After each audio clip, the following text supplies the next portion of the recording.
Personal Story segment tonight. Senator Marco Rubio made some controversial statements about climate change last Sunday. I don't know of any era in world history where the climate has been stable.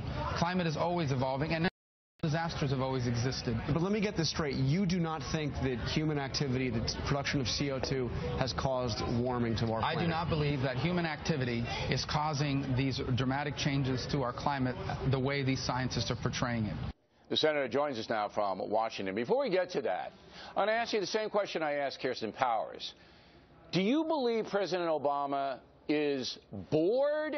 Is he? What is it that there's no urgency and that these things keep, scandals, whatever you're going to call them, keep happening and the White House doesn't seem to know anything about it? What is that? Yeah, I would point to three things. I think the first, they have a systemic problem of governing. Again, I mean, this is a campaign that was very good at messaging, but they have no competence in terms of governing. So that's the first part of it. The second part of it, I think, is anytime an issue arises, they're more concerned about what they're going to say than what they're going to do. I mean, for them, it's an opportunity to message as opposed to an opportunity to solve it. And here's the third problem. Anytime the criticism arises from Republicans, their first reaction is not to look at it and say, well, let's see, there's some credibility here. Their first reaction is to label it or treat it as some sort of a partisan attack. So, for example, I've been in the Senate now 3.5 years. A significant amount of my constituent casework are complaints about the VA. We've been hearing that and reporting that, as of other offices, for a while, and the initial reaction is always, that's just partisan Republicans trying to embarrass us. So those three things, I think, really explain why these things keep happening. Do you believe that the president is incapable of admitting a mistake? And I'll point to Sebelius, who was in charge of the disastrous rollout for Obamacare, and now Shinseki. No doubt he's a patriot, but he's an incompetent administrator. I think that's beyond a reasonable doubt. So these people should have been replaced immediately when these bad things break. Like the Los Angeles Clipper owner, he's there in 2 days. When you have something like that, the leadership has to change, but it doesn't. Why do you think that is? Well, I think, again, part of it is this initial reaction to circle the wagons and say, we're going to protect our people. This is a partisan attack. But actually, why protect incompetent people?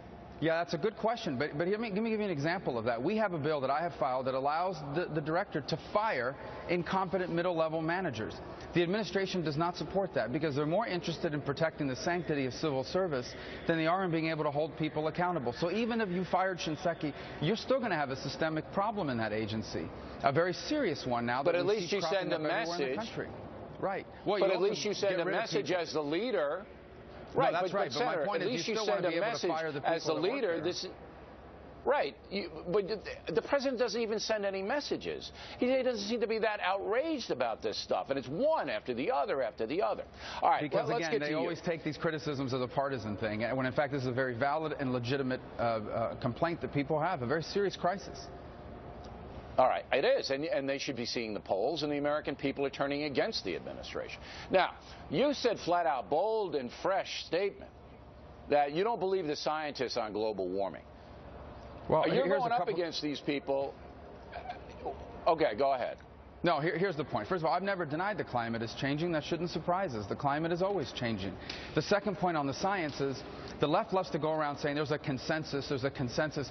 There is a majority of scientists that say that global carbon emission by humans causes some changes in the climate. What there's no consensus on, and they conveniently ignore, is there is no consensus on the sensitivity of the climate. How much is it changing, and how much of it is directly attributable to human carbon emission? There's no consensus on that, which is why the models vary so greatly, which is why despite 17 years of dramatic increases in carbon production by humans, surface temperatures in the Earth have stabilized. But here's the last point, which is indisputable.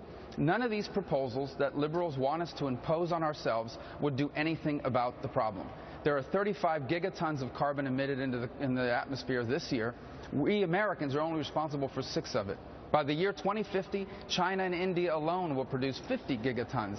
These laws they want us to pass would destroy our economy and would have zero impact on these issues they keep raising. And that's the part they don't want to debate at all. The proposals they want That's what I said last night. All right, I agree with you on that, but I do believe that all people should work together for a cleaner planet. I mean, I really believe that. Well, and I can tell you that I think I think technology and innovation will take us there. Not cap All right, and trade. Senator, we appreciate your time tonight. Thank you.